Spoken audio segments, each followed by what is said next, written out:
What up, y'all? This is your boy, Mr. Downtown Raymel, and you're listening to the Entertainment Report on iHeartRadio, live from Dubai for Thursday, September 24th, 2015, delivering some major stories and trends going on in the world of entertainment and beyond. You can follow the show on Facebook, Twitter, or Instagram, facebook.com/The Entertainment Report with Raymelo, that's RAYMELO, or on Twitter at The Enter Report, or on Instagram at The Entertainment Report. You can listen to the show anytime you want on iHeartRadio. Just go to iHeart.com or your iHeart phone app, search for The Entertainment Report, and it'll take you to the page. Following a historic freshman run, Empire fans were counting down the days for the hip-hop drama to return to Fox, and Wednesday's Season 2 premiere did not disappoint. Even from behind bars, record label head Lucius Lyon, played by Terrence Howard, still exercises control over both his business and his family, while ex-wife Cookie, played by Taraji P. Henson, drummed up the support for the convict with a #FreeLucius concert. Chris Rock made his debut as Frank Gathers, a man from Lucius's past who is also a prisoner in the same jail. Rather than your run-of-the-mill criminal, Gathers is actually a creepy cannibal with a taste for human flesh. Other guest stars for Season 2 include Marissa Tomei as millionaire investor Mimi Whiteman, Alicia Keys, and Lenny Kravitz. Jussie Smollett as Lucius's and Cookie's gay son Jamal has been praised for playing one of the most highly profile gay characters on TV, and one Twitter user told the actor, "We appreciate you." Promising all the family drama, star power, killer soundtracks, and stellar performances from Season 1, the sophomore outing is set to repeat the show's freshman year success. The only complaint on social media about the new episode was that it wasn't 2 hours long, and viewers have to wait until next week to watch Episode 2. One Twitter user wrote, "Season 2 is about to be incredible." Empire airs Wednesdays at 9 p.m. on Fox. NBC and CBS both had something to be happy about on Monday nights with strong premieres for both Blind Spot and Live in Pieces, respectively. But the most hyped debuts of the first Tuesday of the fall season were on ABC and Fox. The two networks launched The Muppets and Scream Queens with one overlapping half hour at 8 p.m., with the clear victor was Jim Henson's aging puppet troupe. The debut of the ABC comedy averaged a robust 2.8 ratings among adults 18 to 49, nearly 9 million viewers. As for Scream Queens, the Ryan Murphy horror comedy did not take in a huge sampling. It averaged 1.7 ratings in the key demos, holding relatively steadily over its two-part premiere. The 2 hours also averaged 4 million viewers during its first time up at bat. And though the series will likely skew very young, it's got to be a disappointing haul, given the months of marketing. As with the case on Monday and every day, so long as society doesn't collectively cut the cord, these Live Plus same-day ratings tell a fraction of the story and a smaller portion of that story each year. Decisions on the fates of these new and recurring shows will come once amp time-shifting data comes in. This Tuesday was going to be a blessing and a curse for Neil Patrick Harris's variety show Best Time Ever after last week's OK debut. While its voice lead-in was stronger than America's Got Talent, the competition was much stiffer at 10 p.m.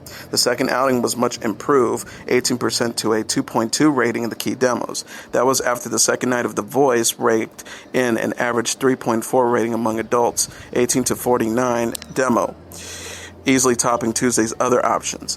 There was another new offering on the night in CBS's Limitless, based off of the 2011 Bradley Cooper feature of the same name.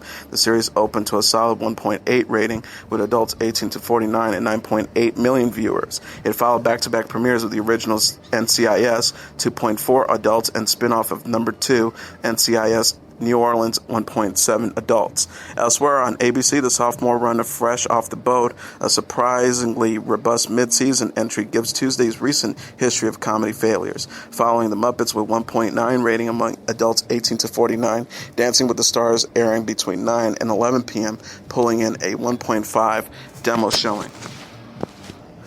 Following a very strong opening night of The Voice's 9th season, night 2 of the blind auditions began with coaches Adam Levine, Pharrell, Gwen Stefani, and Blake Shelton all on equal playing fields, each with 2 artists apiece on their teams. The first artist, who goes by Blind Joe, is a blind musician who gigs around honky tonks and came to The Voice in hopes of really developing his professional music career.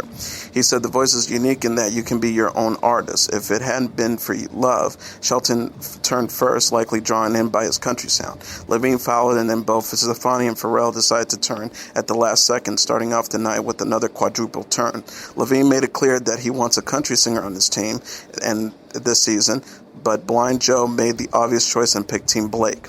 Yvonne Serio, who auditioned in Season 8 when she was only 16 years old, returned after not getting any chair's turn last week. She came back with a more experience under her belt, ready for her second chance. She sang a beautiful version of Taylor Swift's Style, and Stefani and Pharrell turned almost immediately. Stefani said, "I wasn't thinking about Taylor," emphasizing that Serio made the song her own. She struggled with her choice, but she ultimately picked Team Pharrell. The next artist, Gage Navarro, didn't get into singing until 8th grade, where he picked it up as a way to impress girls. But he fell in love with music and unfortunately had to be pushed into the side when the Southern California drought took a toll on his family's golf business. He said he hopes the voice will help him focus on music again. He sang Ain't No Rest for the Wicked by Cage the Elephant. Now the coach's turn, but Stefani praised his rhythm. It was just missing the special oomph, in the words of Levine. Regina Love, who toured as part of the contemporary gospel group and recorded multiple albums, came to The Voice to revitalize her career. She sang Rocksteady, and the coaches took their time listening to her, but Levine turned first, eventually joined by Shelton. Love joined Team Adam. Young artist Zach Zebog sang next, auditioning with Take Your Time by Sam Hunt. The coaches were all very surprised to learn that his low, unique voice belongs to a 16-year-old. Levine, Pharrell, Shelton all turned. Zebog said he considers himself a country artist, but there's something different about his sound that attracted Levine and Pharrell and would make Seaback a good fit on either of their teams, as opposed to this obvious choice of Shelton, whom Seaback went with. Evan McKeel sang Nez, and he got another 4-chair turn. In a rare move, Pharrell actually asked him to sing a little more, and he sang some of Overjoyed by Stevie Wonder, which won the coaches over even more. McKeel had trouble deciding because all the coaches meant so much to him, but he ended up going with Team Pharrell. Brian Bautista sang Locked Out of Heaven by Bruno Mars. He didn't just quite have the range to sing the song, especially in the beginning. He found his footing a little bit later in the song, but it wasn't enough to get one of the coaches to turn. Country artist Emily Ann Roberts sang I Hope You Dance by Leanne Womack and got an early turn from Levine and a late one from Sheldon. Levine again made a passionate pitch for her, desperate for a country artist on his team. Sometimes the things that don't quite fits the best, Levine urged. Surprisingly, no one. She chose Team Blake. Ellie Lawrence auditioned We Don't Have to Take Our Clothes Off, and Stefani, Pharrell, and Levine turned right away. Lawrence went in saying she wanted to work with Stefani because she had forged a path for so many female artists. She indeed stuck with her gut and joined Team Gwen. Natalie Yakovadze sang Oh Darling, and despite it being an impressive performance, another coach's turn. She agreed it wasn't her best performance and hoped she'd keep pushing herself and come back. Closing the night was James Dupree, appeared on The Ellen Show because one of his singing videos that went viral. His blind audition led to very fast turns from Pharrell, Levine, and Stefani, and they were later joined by Shelton. Dupree is undeniably a country singer, so Shelton leaned into that part of his pitch, even though he was the last chair to turn. He surprised the coaches and audience by choosing Team Adam. Levine was certainly thrilled to have his first country artist to round out his team. The blind auditions continue next Monday at 8 p.m. on NBC. Brian Williams' first day back on the air since his suspension from NBC, along with the arrival of Pope Francis in the United States, helped propel MSNBC to big ratings gains on Tuesday. The special coverage, anchored by the former nightly news host, which aired live from 3 to 5 p.m. Eastern Standard Time, averaged 526,000 total viewers and 76,000 in the network's key 25 to 54 demo. The numbers were a 76% increase in total viewers from September 2014, with the 25 to 54 demo up to 52% from a year ago. The cable news network still came in third to Fox's news channel, which was number one in total viewers with 1.2 million and had 203,000 in the 25-54 demo. CNN finished first in the demos with 216,000 and had 920,000 total viewers. In February, Williams was suspended for 6 months without pay from his gig as managing editor and anchor of NBC's nightly news. He was replaced on air by Lester Holt. The The bodies of a man and woman found in a barricade apartment by police investigating an earlier Reno homicide were an estranged husband and wife who appeared as ghost hunters on the television show Ghost Adventures. Reno police continued their investigation Wednesday but released few new details about the chain of events that led to Tuesday's deaths of Mark and Debbie Constantino in the Sparks apartment several months after the killing of another man in Reno. Officials won't say how the three died, but says Mark Constantino fired at officers who approached the apartment door. The Constantinos were featured in recent years on the Travel Channel series, including episodes shot at the Mustang Ranch brothel east of Reno, the Goldfield Hotel, and the Market Street Cinema in San Francisco. The couple were found dead when a SWAT team responded to a hostage situation, stormed their adult daughter's apartment. Spark Police Lieutenant Rocky Triplett said Wednesday that officers did not return fire when Michael Constantino shot at police. He said in an email to the Associated Press, the subjects involved in this incident were not shot at or injured by gunfire from any law enforcement personnel. Reno police had responded to a call at 6:30 a.m. Tuesday about a man found dead at a home in northwest Reno where Debbie Constantino and another woman had been living. Officers tracked her cell phone to the apartment across town in Sparks. Police have said little about the Reno killing, but AAA confirms Wednesday that the two incidents were directly related. Officers heard several gunshots when they knocked on the apartment door and heard a man yelling at the police to leave. The man told the officers, "Give me 15 minutes to gather my thoughts or I'll kill her." Reno Deputy Police Chief Tom Robinson told the newspaper. Police used explosives to open the door, and an officer was hurt by broken glass and was taken to a hospital. Washoe District Court records show Debbie Constantino obtained a restraining order that was served on her estranged husband last week, and the two were scheduled to appear in the court in December regarding their pending divorce. Reno Police Lieutenant William Rula told the Reno Gazette-Journal that Debbie Constantino also was the victim of an earlier kidnapping and domestic incident involving her estranged husband. Another sad news, award-winning director Alejandro Monteverde and wife Ali Landry are mourning following the deaths of Monteverde's father and brother, the rap has learned. Juan Manuel Gomez Fernandez and his son, also named Juan Manuel, were kidnapped in Tampico, Mexico after leaving their home on September 4th. The two men's bodies were found in Veracruz, Mexico on September 19th. Each had reportedly suffered severe head injuries. A ransom was paid for the pair's release, but the kidnappers didn't keep their word, the Latin Times reported. Landry is an actress and former Miss USA. She married Monteverde in 2006, and the couple has 3 children. The two frequently collaborated with actor-producer Eduardo Verzetegui to bring faith-based movies to the big screen.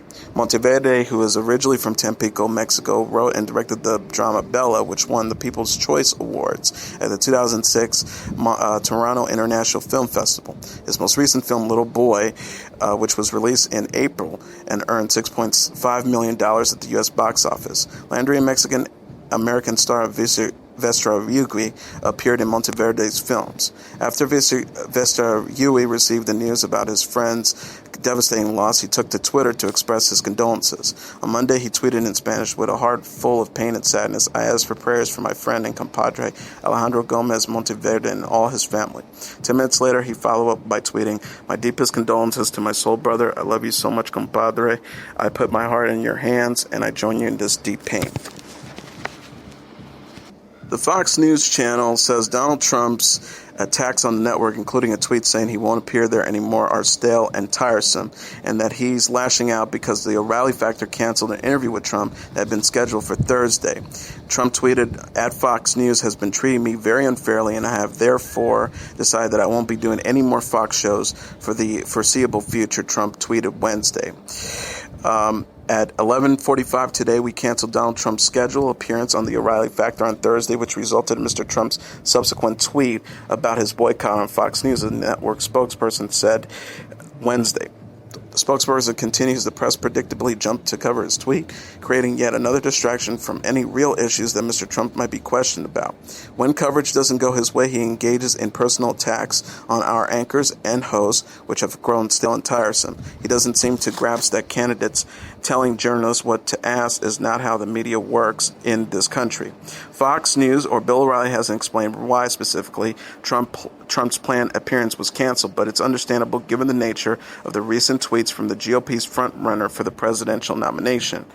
Trump tweeted about Fox News' host Megyn Kelly on Tuesday. Do you ever notice that lightweight at Megyn Kelly constantly goes after me, but when I hit back, it is totally sexist? She is highly overrated. A day later, he attacked Fox News in at least 3 tweets, including one aimed squarely at O'Reilly.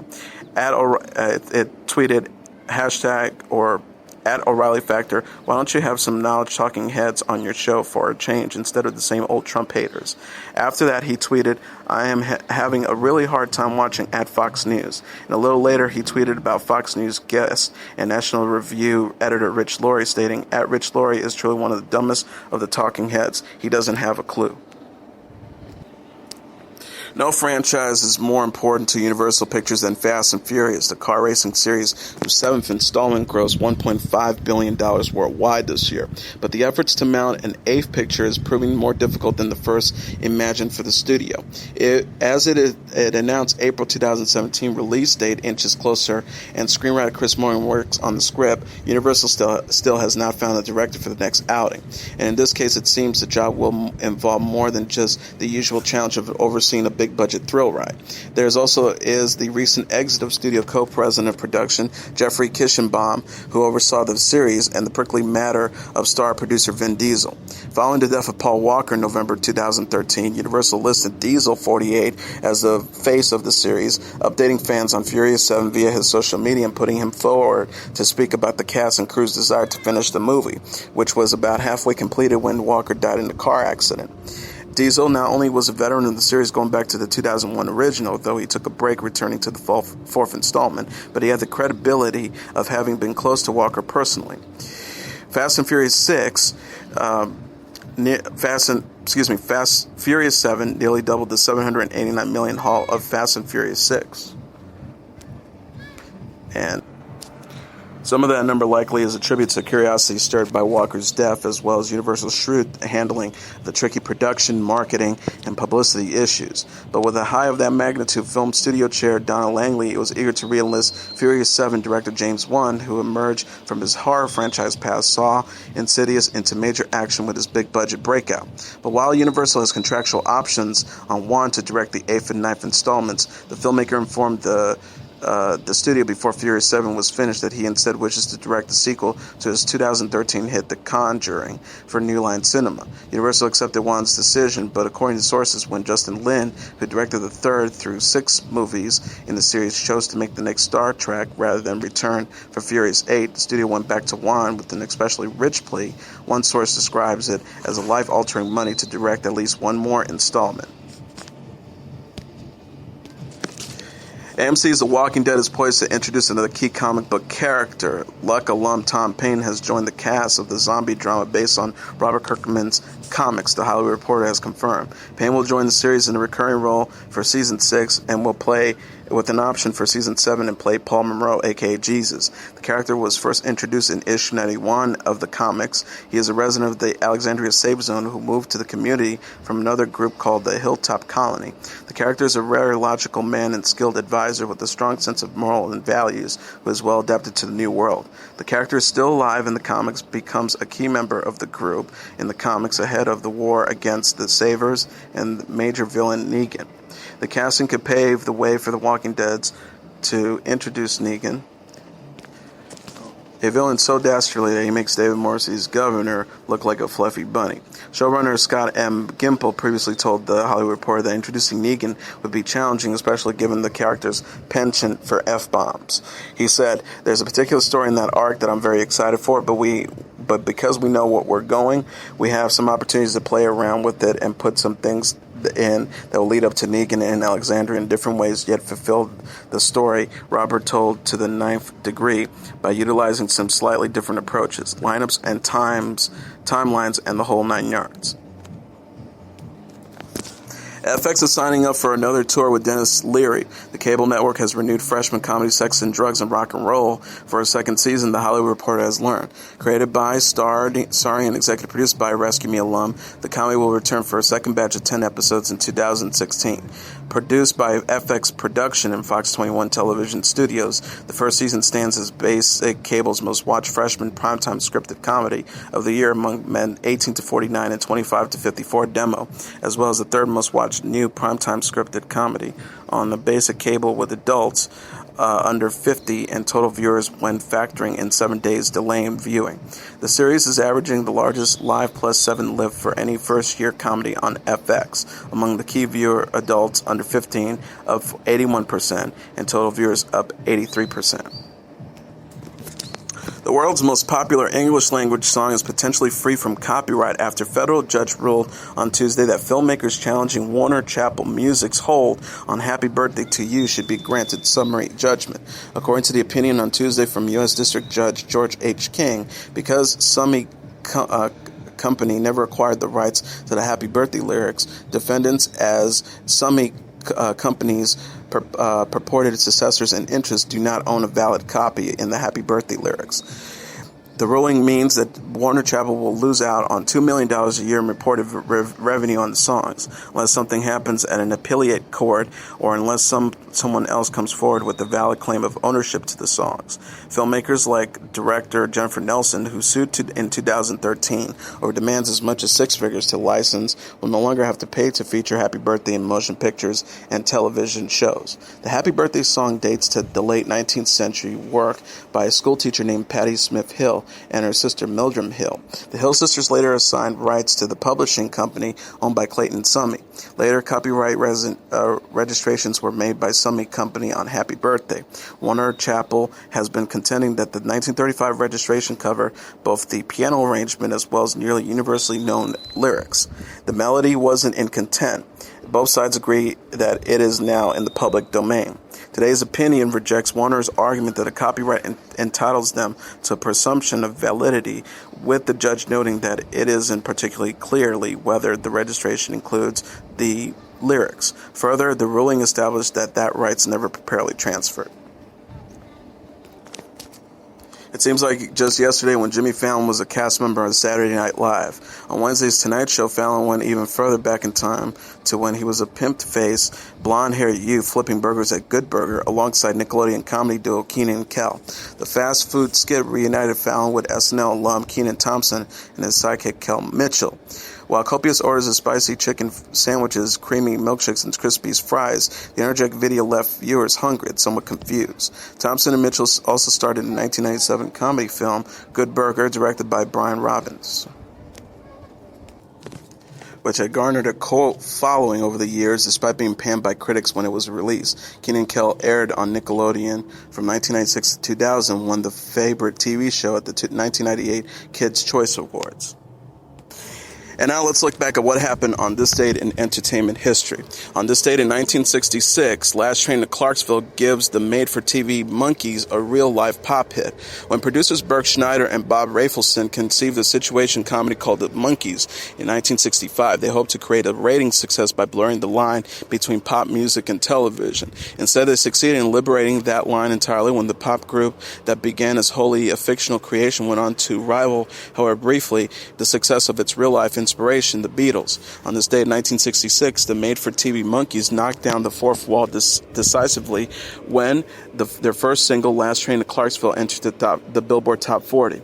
Last Train to Clarksville was responsible by the team that was also responsible for writing the theme song to the Monkees, songwriters Tommy Bryce and Bobby Hart. Though Bryce and Hart had been working together in Los Angeles for several years before being asked to write and record the soundtrack for Snell and Rafelson's A Hard Day's Night inspired pilot, their biggest success to date have been in writing minor hits for Chubby Checker and Paul Revere and the Raiders, and in being commissioned to write the theme song for Days of Our Lives. Their association with the Monkees would end up launching Bryce and Hart on a moderate successful career performers in the late 60s and early 70s. By far their best known hits, however, were the ones they wrote for the Monkees, including I'm Not Your Stepping Stone and Last Train to Clarksville. And that is your entertainment report for Thursday, September 24th, 2015. I'm your host, Mr. Downtown Raymel. I'll be back tomorrow to wrap up the week, delivering some major stories and trends going on in the world of entertainment and beyond. You can follow the show on Facebook, Twitter, or Instagram. Facebook.com/The Entertainment Report with Ray Mello. That's RAYMELO. On Twitter at The Enter Report, or on Instagram at The Entertainment Report. You can listen to this episode or any previous episodes of The Entertainment Report anytime you want on iHeartRadio. Just go to iHeart.com or your iHeart phone app. Search for The Entertainment Report, and it'll take you to the page. Good night, and God bless you all.